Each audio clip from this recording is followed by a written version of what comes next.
Hi, my name is Isabella, and I'm going to be giving you a speech today. Um, the national parks are very large. Um, and when you think of the US, I guess you don't really picture the national parks on top of it, but I think that you should, considering they cover around 85 million acres of land in the United States. Um, and they're incredibly important when you think of tourism reasons. They gain or give a lot of money from that, what they sell, because they get thousands of people every single year. They get people out of the country, people traveling here, and they also have a very complex history in their land. Um, and I know a little bit about them. I haven't visited one yet. They're they're pretty much all on my list. But I'm an environmental science major, first year, and I'm currently in geology, which is going to rein in a little into what I'm talking about, because I'm going to basically go over three of some of the biggest national parks: Yellowstone, the Great Smoky Mountains, and then Zion, um, and give you a little bit of knowledge on their geologic features. For Yellowstone, that's the geysers and volcanic hotspots. For Great Smoky Mountains, that's the Appalachian Mountains. For Zion, that's the Red Cliffs and Virgin River. And those are kind of like the most popular tourist attractions and why people go there. And the first would be the Yellowstone National Park, famous for the geysers, specifically Old Faithful, which is basically the biggest in the park. There's also 500 others, so smaller ones, but there's a lot of geysers in there. Um, and according to the book Annual Review of Earth and Planetary Science by Fournier 2034, springs or geysers are basically springs boiling uh, from the surface, and they get traveled from groundwater, basically going through sedimentary rock, uh, coupled with extreme temperatures, and then it gets spit out of the earth, uh, boiling still, and get vaporized, but partly. Um, so it's very incredible to watch. And if you haven't seen a video of the Old Faithful geyser, I would very much recommend. And then secondly, they have a volcanic hotspots, which is coupled with a lot of misinformation because people like to fear monger about the Yellowstone volcano a lot.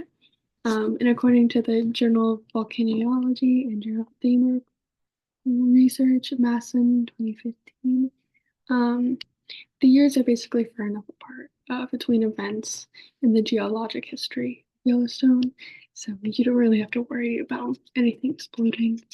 Um, and then, so we went over the geysers and then the volcano field in Yellowstone, and those are basically like the two main things: why people visit it, why people know of Yellowstone. But secondly, you have the Great Smoky Mountains National Park, which is home to the Appalachian Mountains, which Appalachian, kind of controversial how you say it. They are the largest geologic feature and span over like states. So I think they're the largest on the list by far. Um, According to Scientific Monthly by King and Serpka, 1957, they they have summits that range between like hundreds of feet. It's definitely mountainous there. And then they're gonna have 200 years ago, the peaks were formed underneath 200 million years ago, sorry. The peaks were formed um, underneath the water when when most of the earth was underneath the water. That part was as well. And the marine life that basically died, their shells and skeletons formed limestone, which covers a lot of the mountains. Uh, and that's basically the biggest feature on the Great Smoky Mountains, so I only have one for this one. Um, but for next, I have Zion National Park, which is apparently the most popular, even though I thought it was Yellowstone. Um, which is home to the Red Cliffs, which are, as you can think, red cliffs, but they are also layered. If you think of the Grand Canyon, maybe they kind of look like that, which they format formation. Their formation was 150 million years ago. That's pretty long ago as well.